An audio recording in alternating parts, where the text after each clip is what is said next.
Alright, back. Alright, now that we lost the egghead, get ready, y'all. Because the next stop on our tour is of the tank. But the next stop on our tour of the tank is the world famous void. Staying approximately 700 feet tall and weighing over 10 trillion pounds, here it is. Of course, the void might look intimidating on the outside, but isn't it quite pretty? Yeah. Not as pretty as my corner, you know, but in the right light, it kind of looks nice. The void just isn't a looker either. It has another very important function for us axolotls. Presents! Presents! That's right, every single day, the void presents us commoners with a random gift. But, I wouldn't get too excited if I were you. Normally, the presents are just boring stuff. Books and blocks of dirt. Personally, I've been waiting very patiently for the day that the void finally gives us peanut butter sandwiches. Can you imagine how beautiful that day will be? Well, that's it. That's the void in a nutshell. I think it's pretty cool, but oh man, is the egghead obsessed with it. He even... No, I messed that line up. No. He even told us that he'd build the lab close to the void for optimum research accessibility. Man, how is our egghead such a gosh darn egghead? Ha ha ha ha ha. That was such a fake laugh. Well, what a humorous dork. Anyway, after a perfect day of hanging out with the perfect girl, this is the perfect place to wind down, don't you think? Just listen. That whirling, spitting sound the void makes is absolutely breathtaking. It's a wonderful sound. A sound which strikes inspiration inspiration into my heart, right into the deepest depths of my soul. Inspiration to impress Lana, to write poems about her loveliness. Oh, Lana, would you be my mama? Oh, Lana, you're like a freshly washed linen before the death.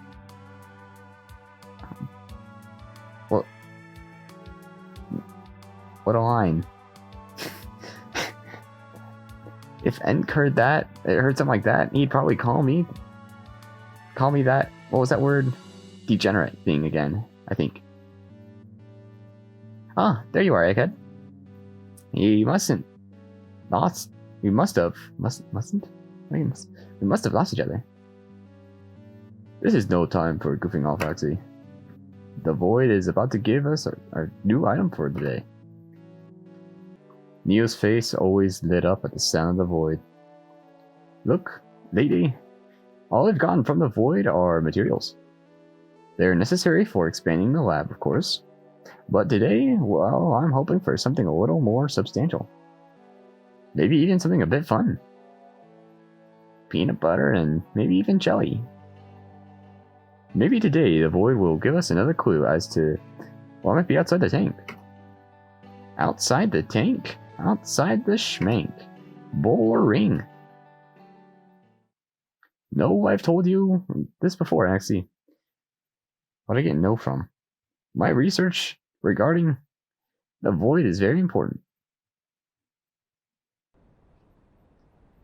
You have to be ready, because whatever the void's true purpose may be, it has the potential to change our lives forever.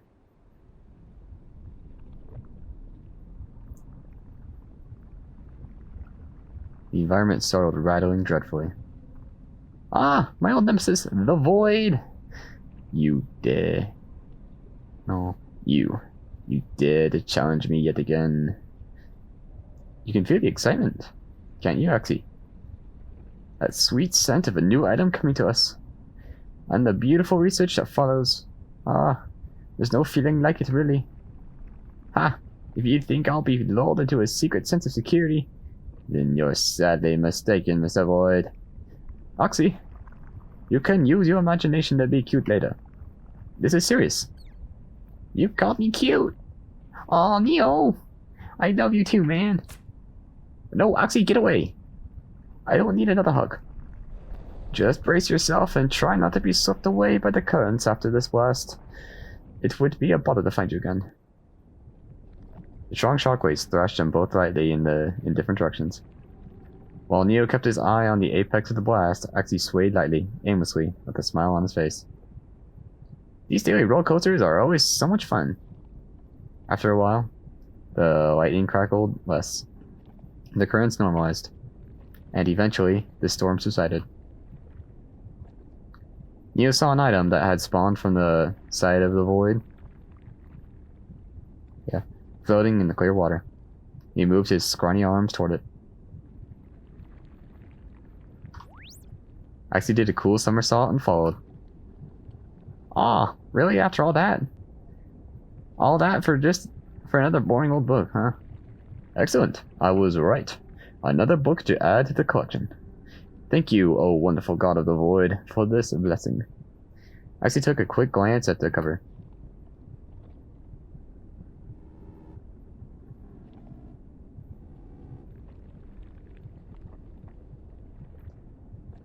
Everything. My discovery of the Rikosho, the world's oldest and deadliest civilization, written by Dr. Gatz. Let's see if Dr. Gatz. Can't read the rest of it on the cover though. Huh. I've never seen that word before. Ryokosho. Is it right? I think it's right. Must be a human thing, I guess? Man. When you said something fun was gonna come out, I got kind of excited there for a second. But of course, it's just another one of those boring detective novels you love oh so much. I don't think so, Lexi. This isn't detective fiction. The back cover tells me that this is a journal. Let's see. A journal about an incident. An accent? Accent? Does that look like accent? Ancient tribe called the Ryokosho. And a teacher who disappeared mysteriously while researching them. It's handwritten inside. Could it be a non-fiction account of some sort? Well, I'll have to give it a closer look a little later. How peculiar indeed. And hey, I heard what you just said. Detective novels aren't boring. They're the best. Psh. Tell me when the cool book comes out. Like, definitive guide to doing the ultimate somersault to impress Lana. Written by the raddest of all the dudes. Axie the Axolotl. Nope.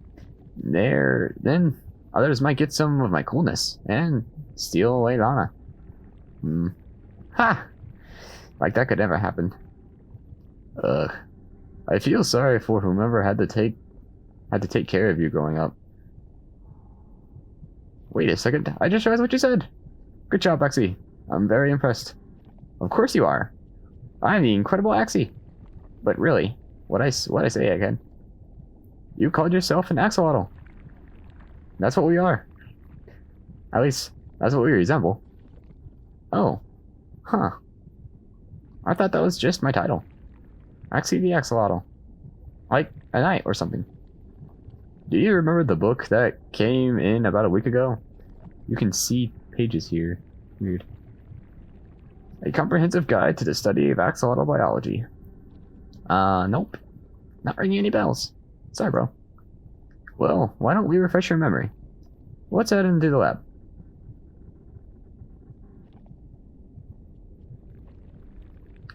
You know, despite paying Neo many visits, Axie hadn't ever set foot in the lab. You couldn't even imagine what the inside would look like, although he had seen the outside many times. He briefly thought of building a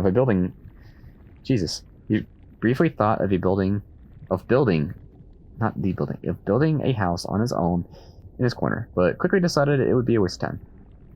Welcome to my lair, Axie.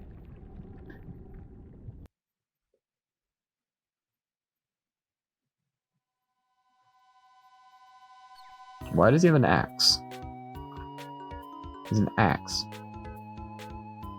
Got it.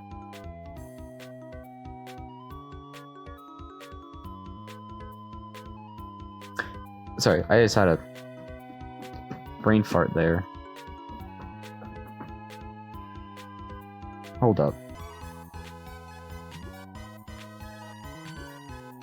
Alright, sorry about that. Oh boy. Okay, do you realize what you have here? Your lab is the epitome of awesome! Dude! Just look at all this crazy cool stuff! Alright, Egghead, I want you to close your eyes and imagine this for a second. The biggest and baddest party the tank has ever had, right here in this very lab. Strobe lights, a TJ, all you could eat peanut butter, it works. Of course we'd have a somersault competition, and I don't know what I did with your voice, actually. Of course we'd have a somersault competition, and with yours truly as an honorable judge. My lab is pretty great, isn't it? But no, I will not allow any parties in here. Hey, what are those weird-looking books on the top row? I actually looked over at the bookshelf Neil had constructed for himself. Collector's editions. The Void has been very generous with regards to good reading material. Yo, Egghead, have you ever considered cleaning your floor? It's pretty messy. Hey, TV. TV. Over here. Is this a TV guide? Oh, yawning. Oh, no. And what's with these engraved letters? SK, Grim, IA, KM, DJ, those are... Oh, actually. I feel like there might be a reference to backers. And on the second row, one of your detective novels, huh? The Banquet of Gluttony, written by Roberto Mills. Wow. The bookshelf is an enigma if I've ever seen one. It boggles the mind that something could be so interesting and boring at the same time. Foxy, the bookshelf can wait. But you know, it can't wait. Lana, right? You're so predictable. Can you stop talking about her all the time? It's driving me insane. Besides, she wouldn't date you even if you were the last Axolotl in the tank, which you might be one day if you don't stop talking about her every second. Shooketh. Sorry. That was rude of me. I didn't mean to offend you. But my sanity, just try not to mention her until our conversation is done, alright? Hold up, you're seeing another break or something, or I don't know, black screen, I don't know, the first one's gonna be cut or something, as I take a screenshot with the snip tool because I can't extract the files for this game, so I have to take like manual screenshots with the snip tool because there's not even a screenshot button. So that's what is there? If I press F12, yeah, it doesn't even take that. So yeah. Axie pouted grumpily. Neo readied himself. Finally, the doofus would listen a little. So, about this book. He held up a comprehensive guide to the study of axolotl biology. You and me, Nana, Enk, and even Madman Liam. Like I told you, we're all these creatures that humans have dubbed axolotls. Remember 5 minutes ago? I know that. So what? Well, I've done a little bit more research since the last time we talked. I'd like you to take a closer look at the cover of this book, Axie. Tell me, does something look odd to you? At second glance, the creature on the page looked like he had emerged from a completely different world from everything Axie had ever known. That caught his attention. This guy doesn't really look like you. Or me either. I mean, we're similar, but that's right.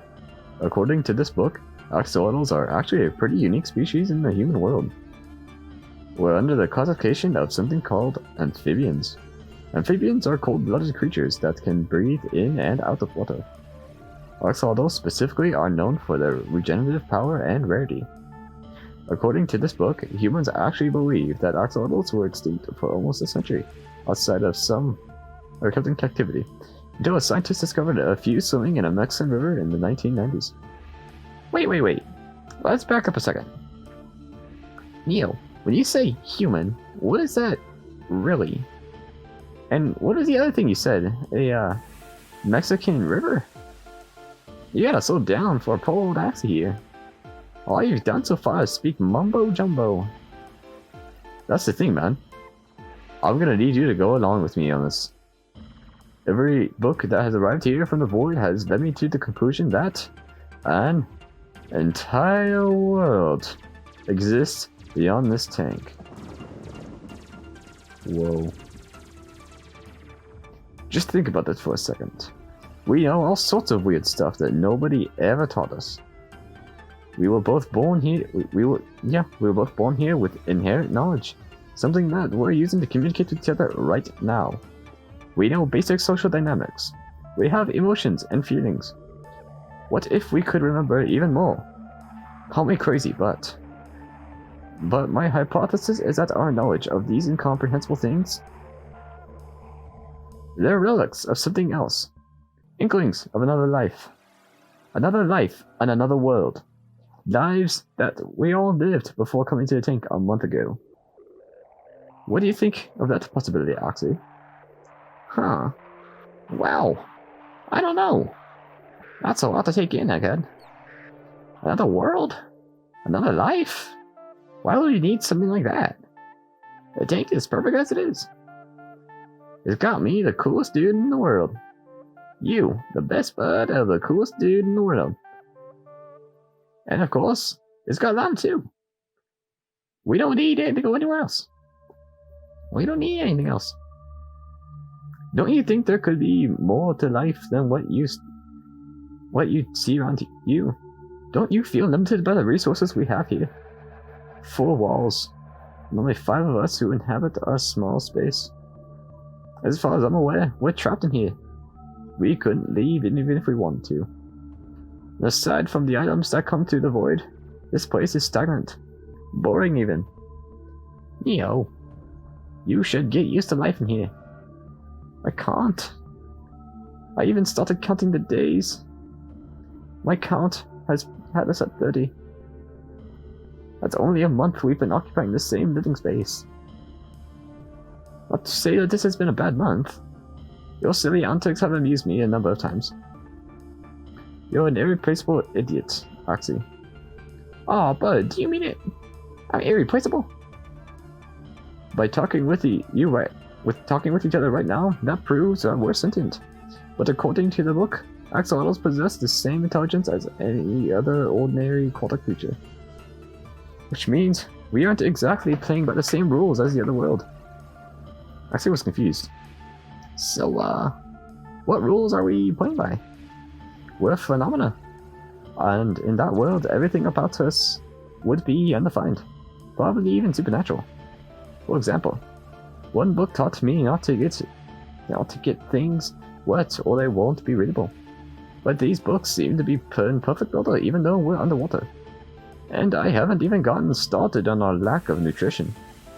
Axolotls, like every living organism, take in energy from outside sources. Food. The nutrients of the food then get converted to vitamins, neurotransmitters, and other useful things that make up organic matter. And of course, the body creates waste of our excess energy. Fecal matter. Oh well, poop. This brings me to a question. Do you know what food is? Actually, loves peanut butter. That weird. Exactly. I know what food is too, but as far as I know, I've never had any. But even though I know about food, I don't know where I would have learned the concept. It's in the same way I know.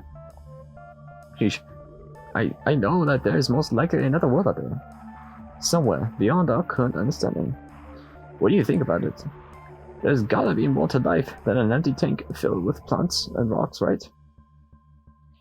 It's quite obvious. A void. A tank. Oh, no, don't yawn. And this other world in the book mentioned are connected. Whoa. You're tripping me out, dude. If I had to guess, deep down, you might know things about that world too. Nope, that's not the right person. The others as well. Like their dialogue's colored. How did I miss that? as well. They must know things too. But the real question is, how do we get back to this Earth I hear so much about in these books?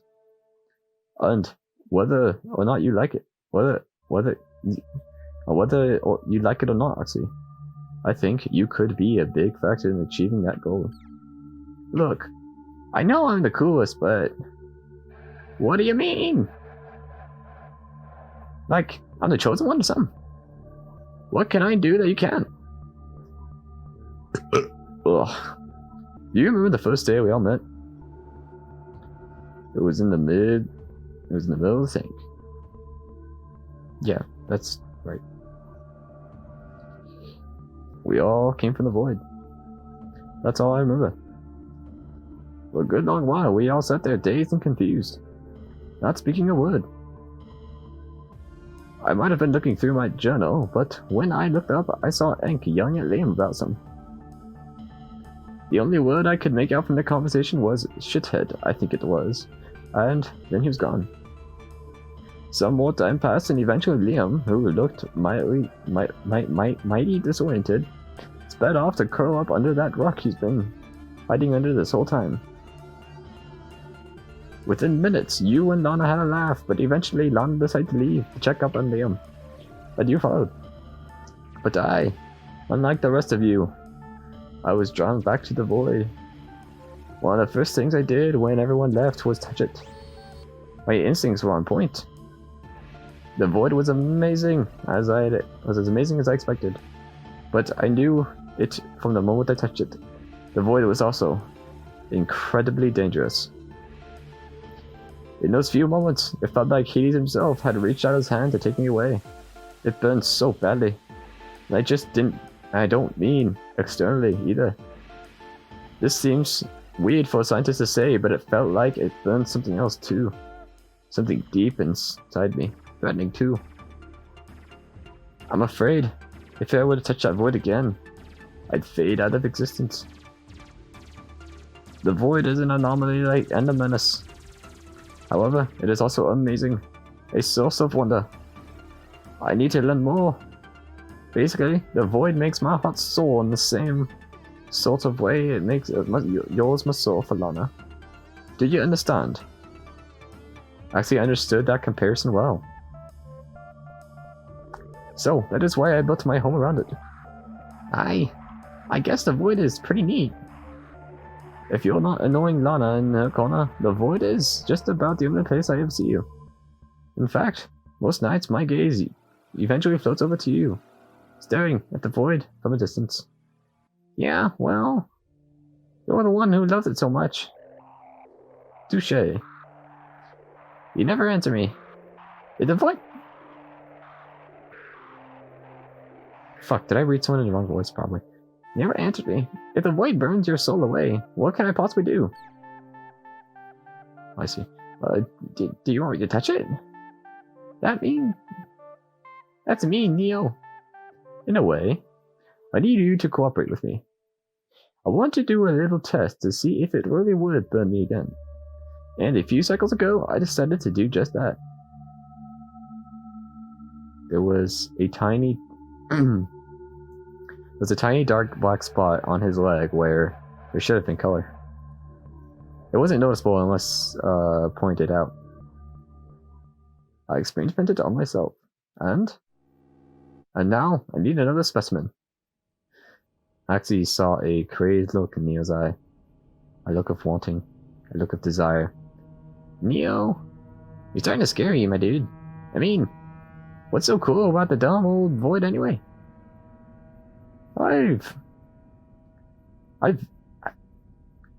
Words. I've read my fair share of history.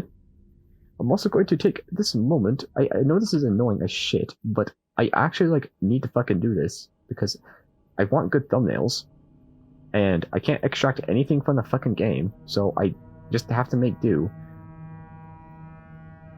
So, why did I label caption number 2, caption number 3, whatever. That's just the way it goes. I've read my fair share of history, and some of the greatest advances in science have come at a great cost. And today, you are that cost.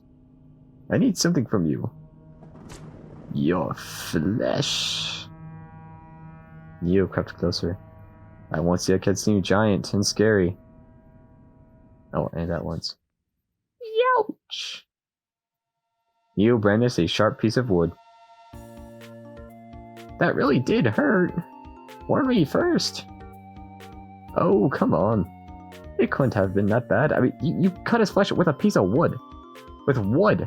Why could you not use, I don't know, a sharp axe and just make the cut cleaner? Like I told you, you've got amazing regeneration abilities. Enough to regrow limbs. Enough to regrow parts of our brain, even. A tiny piece of flesh doesn't matter. Axel looked over his back where Neo had sliced the smallest bit of skin off. Like his own burn, it wasn't really noticeable. You know, that really wasn't something you should do to the coolest dude in the tank. Oh, sue me, you oaf. Well, I'll have to test this on the void a bit later. There are preliminary measures I have to do first. Is that spelled wrong?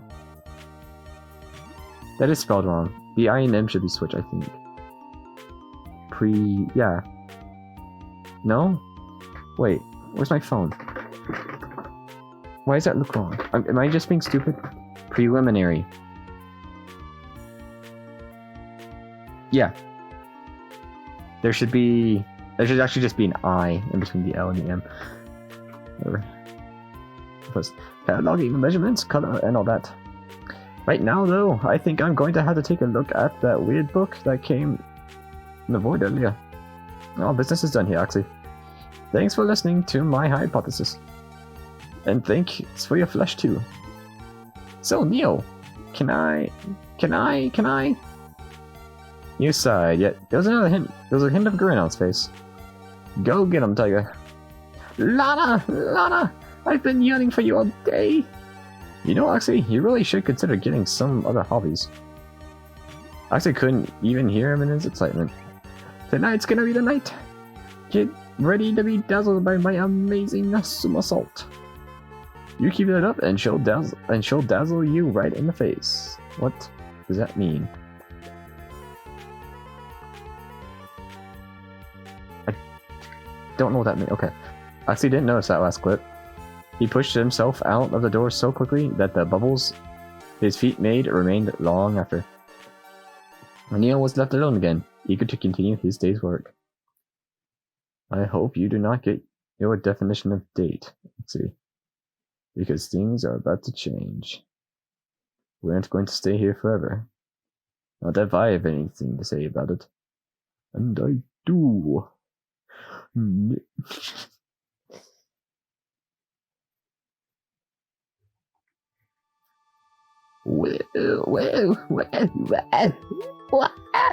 My voice.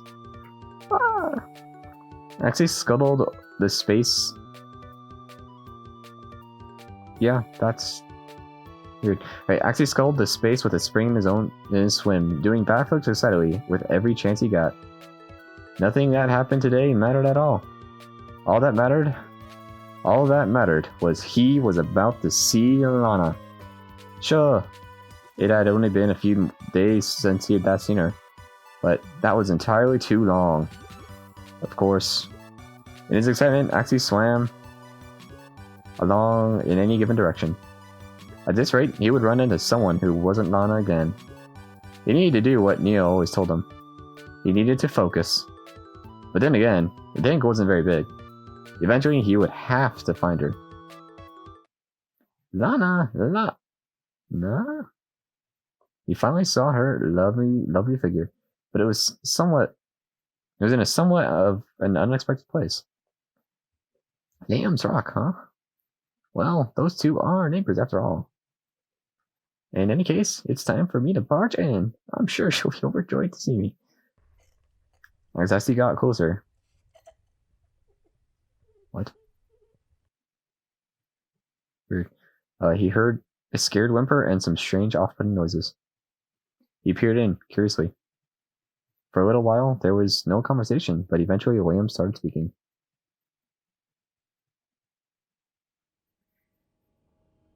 never tell, but I'm pretty sure that walks in Evangelion gesture? Gesture? Reference. I think. I don't know. Maybe it's from a different anime.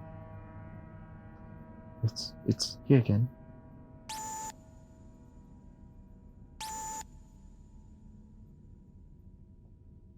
Can you feel how thin the air is? As a telltale sign of that it's watching us.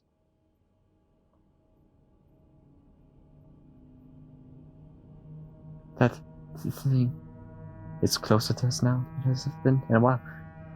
Please, just tell me you can feel it too, Lana. I know, Chrissy, but this thing, it's real, I promise. I don't get it. What does it want? Is it somehow attracted to my suffering?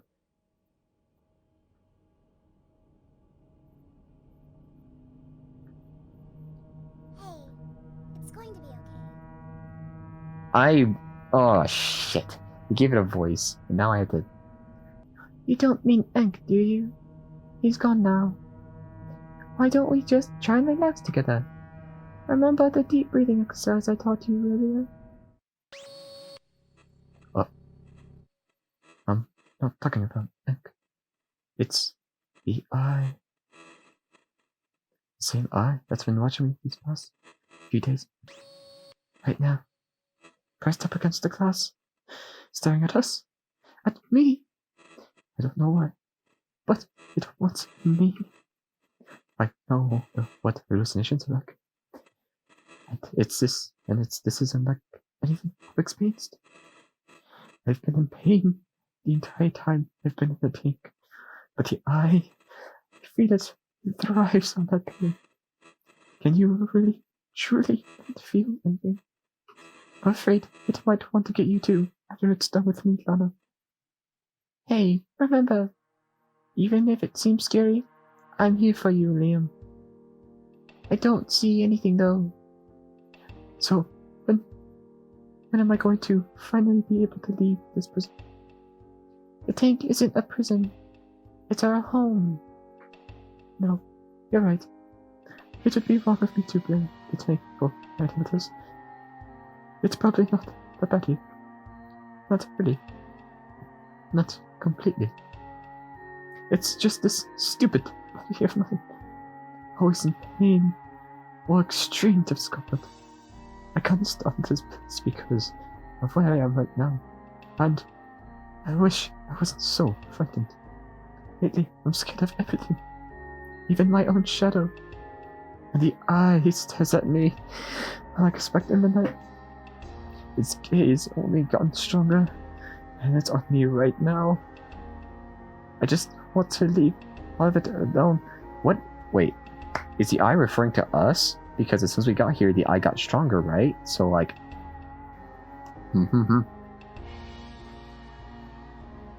Liam coughed 3 times in a row, followed by 3 hiccups.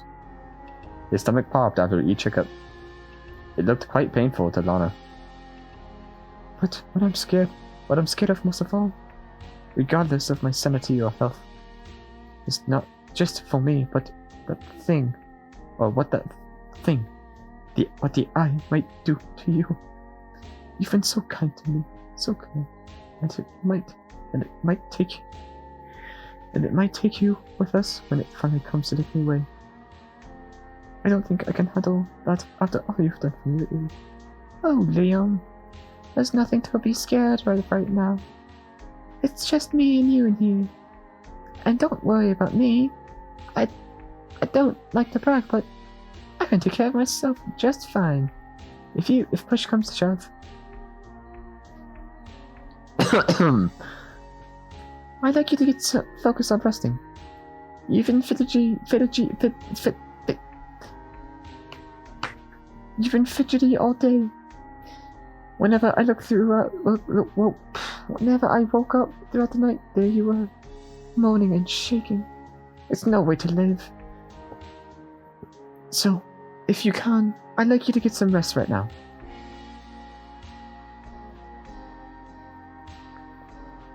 Oh, okay. I'll try. Thank you, Lana. Lana noticed him trying to close his eyes, but after a few seconds, he was bolted awake, wincing, shaking, and gasping for breath. Was it an anxiety attack that caused his joltings? Was it some sort of pain in his body? Was he having breathing problems again? Nana thought, was like a combination of all these things.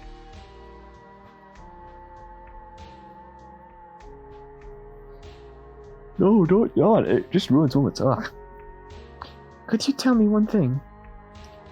Just how does it hurt right now? Liam's immediate response to that was a sigh. When I get up, my heart beats so loud that it exhausts me. I feel my body falling apart, so I can't swim. When I lay down, I just have this constant, unending throat pain, which makes it hard to breathe. But it's all connected. The stabbing pain I've had on my left side is connected to the throat pain. It has to be. Also, if you're not here to guide me in a conversation, I can't concentrate, and well, my memory fades quickly. All of this is just too much, isn't it? Have I reached the threshold where I'm just blatantly whining yet? If this keeps up, I'll just be a crotchety? I think it's crotchety old man telling kids to get off his lawn.